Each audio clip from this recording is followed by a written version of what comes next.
جی جڑواں episode کی 5 کے review کے ساتھ میں حاضر ہوں، اور ہم دیکھتے ہیں کہ جو زارا ہے وہ اپنے کزن کے ساتھ فائنلی کراچی پہنچ جاتی ہے، اور اس کے علاوہ ہم دیکھتے ہیں جو رکشی ہے وہ اپنی فیونسی تو نہیں ہے، جو اس کا بوائے فرینڈ ہے اس سے ملنے کے لیے ریسٹورینٹ پہنچ جاتی ہے، اور پھر ریسٹورینٹ میں دیکھتے ہیں ہم کہ وہ لڑکا منور ہے وہ اس سے شادی سے منع کر دیتا ہے۔ وہ کہتا ہے کہ تم میری مدر کی پسند نہیں ہو، وہ سائرہ کو پسند کرتی ہیں۔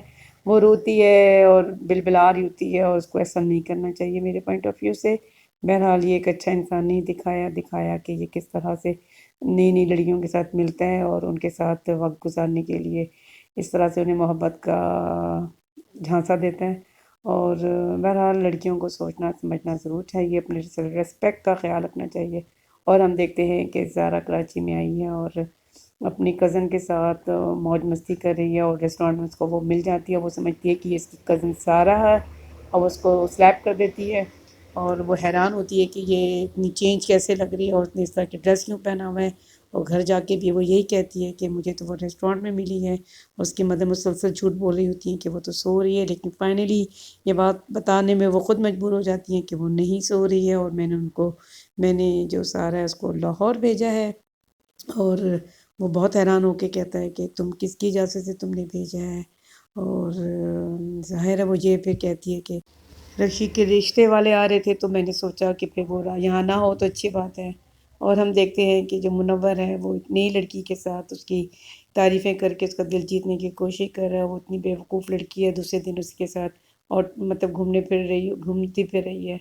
اور یہی تو بات ہے کہ لڑکیوں کو اپنا سیلف ریسپیکٹ بالکل پیارا نہیں ہوتا، اور کسی کے اوپر بھی چل پڑتی ہیں۔ اور یہ کہ جو عادل ہے وہ بتاتا ہے اپنے ماموں کو کہ میں خود اسے چھوڑ کے آیا ہوں، تو ماموں اس بات پہ ٹرسٹ اتنا کرتے نہیں ہیں۔ بہرحال پھر وہ کہتے ہیں کہ مجھے کار کی چابی دو تو میں خود لینے چاہتا ہوں اس کو۔ اور بہن اس سے کہتی ہے کہ اتنے عرصے آپ 3 گھنٹے اس کے ساتھ کیسے بیٹھیں گے، آپ تو اسے پسند نہیں کرتے۔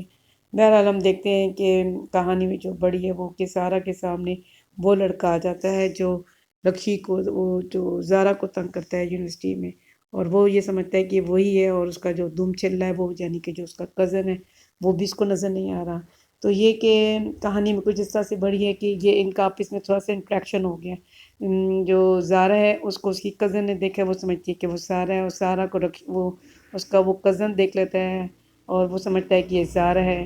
تو کہانی میں کچھ اس طرح سے یہ کہ جو ٹوسٹ ہے، جو چینج آیا ہے وہ یہ کہ اب ایسا غلط فہمیاں ہو رہی ہیں، اور وہ تو ہوں گی، اور ہم دیکھیں گے اسی طرح سے ہی پھر کہانی بڑھے گی آگے، کیونکہ ظاہر ہے کہانی نے بھی تو بڑھنا ہے، اور ابھی تو ایک دم سے سب کچھ نہیں دکھا سکتے کہ سامنے سب چیزیں کھل گئی ہیں، اور نہ تو کوئی کسی کے ہیئر اسٹائل وغیرہ دیکھتے ہو۔ پھر ہم دیکھتے ہیں کہ اس کا ہیئر اسٹائل بھی انہوں نے چینج کر دیا۔ اس کی دوست جو ان کی ہوتی ہے سارا کی، وہ اس کا ہیئر اسٹائل بھی چینج کر دیتی ہے۔ اور پھر ہم دیکھتے ہیں کہ جو ماں ہے اس کو اپنی شادی کی باتیں یاد آتی ہیں کہ اس کی نند نے اس کے ساتھ کیسے کیا تھا، اور یہی کہ اس کو پتہ ہوتا ہے کہ یہ ایک مدر نہیں بن سکتی، لیکن وہ یہ بات اپنے بھائی سے چھپا لیتی ہے، تاکہ صرف اس لیے کہ ان کے گھر میں کوئی اولاد نہ ہو، اور ساری کی ساری دولت صرف سائرہ کو ملے، اور سارا تو کو میں اپنی بہو بنا لوں گی تو ساری دولت میری طرف آ جائے گی۔ اس نے یہ گیم صرف اس لیے کی۔ چلیں پھر نیکسٹ ویڈیو کے ساتھ ملتے ہیں۔ Thank you.